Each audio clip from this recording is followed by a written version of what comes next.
बहुत दिनों से मैं सोच रहा था कि अगर मैं 2026 में यूपीएससी की तैयारी करूं तो अब एग्जैक्टली मेरा अप्रोच कैसे होगा। तो ऑलरेडी मैं कई सारे यूपीएससी के अटेम्प्ट दे चुका हूं। मैं यूपीएससी कोचिंग में पढ़ाता भी हूं।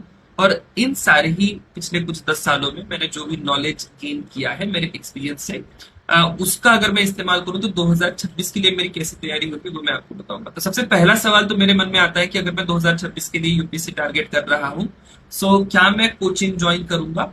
और इसका आपको नहीं पसंद आएगा आंसर, लेकिन मेरे पास एक बहुत ही एब्सोल्यूट आंसर है। तो 2026 की तैयारी के लिए definitely I will join a coaching. ठीक है, तो इसके लिए मेरे पास दो कारण है।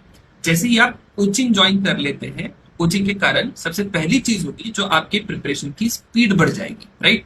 जो चीजें आपको खुद को कवर करने के लिए, खुद को समझने के लिए करीब करीब 1 महीना लगेगा, वही सारी चीजें एक अच्छे कोचिंग क्लास में, हम सेइंग कि यहाँ पर जब मैं कोचिंग क्लास की बात करूँ तो definitely you have to consider one of the best coaching classes होगी।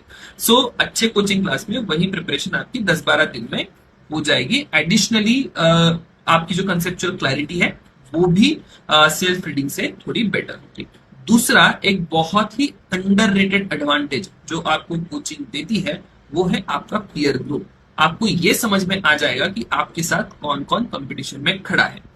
आपके जो पीयर ग्रुप के कैंडिडेट्स होंगे वो लिखते कैसे हैं, सोचते कैसे हैं, उन्होंने इसके पहले क्या तैयारी करी है, वो किस स्पीड से पढ़ते हैं, ये सारी ही चीजें आपको पता चलती है। और जब ऐसे आपको पीयर ग्रुप मिल जाता है ना, आपके ऊपर थोड़ा सा प्रेशर बनता है, थोड़ी सी एंजाइटी होती है। और एक थोड़ा सा प्रेशर, थोड़ी सी एंजाइटी, ये बेहद अच्छी होती है आपके परफॉर्मेंस के लिए। आप अगर अच्छे पीयर ग्रुप में हैं तो ट्रस्ट मी आप काफी अच्छा परफॉर्म करेंगे। और ये दो बहुत ही इंपॉर्टेंट एडवांटेज है जो कोचिंग आपको देता है। अब ये बात सही है कि अगर आपके पास फाइनेंशियल स्पेस नहीं है, तो हो सकता है कि आपको कोचिंग ज्वाइन करने में दिक्कत होगी। अब ये देखिए इकोनॉमी का मुद्दा हो जाता है, हैव्स एंड हैव नॉट्स वाला ही आप मुद्दा इसको देखें। लेकिन थोड़ा सा सोचिएगा कि दो इक्वली कैपेबल कैंडिडेट्स हैं और दो इक्वली कैपेबल कैंडिडेट्स में से एक को कुछ एक एक्सटर्नल एड मिल जाती है in the form of coaching, तो लॉजिकल इसका आउटकम यही होगा कि ऐसा कैंडिडेट जिसको एक एक्सटर्नल एड मिल रही है in the form of coaching,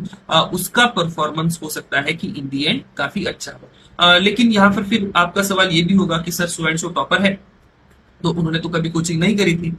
तो देखिए एक स्टैटिस्टिक में सैंपलिंग बायस होता है। तो आप क्या कर रहे हैं कि 100 टॉपर में से आप एक का एग्जाम्पल दे रहे हैं जो बिना कोचिंग के पास हुआ है। आप ये नहीं सोच रहे हैं कि देयर आर 99 टॉपर्स जिन्होंने कोचिंग करी है। ऑल्सो आप ये भी नहीं सोच रहे हैं कि देयर आर मेनी कैंडिडेट्स जिन्होंने कोचिंग नहीं करी और उनका रिजल्ट नहीं आया। तो ये सारी चीजें आपको सोचनी होगी। तो इन्हीं सीरीज की वीडियो में मैं आपको बताते रहूंगा कि मैं 26 की तैयारी कैसे करूंगा। Thank you very much.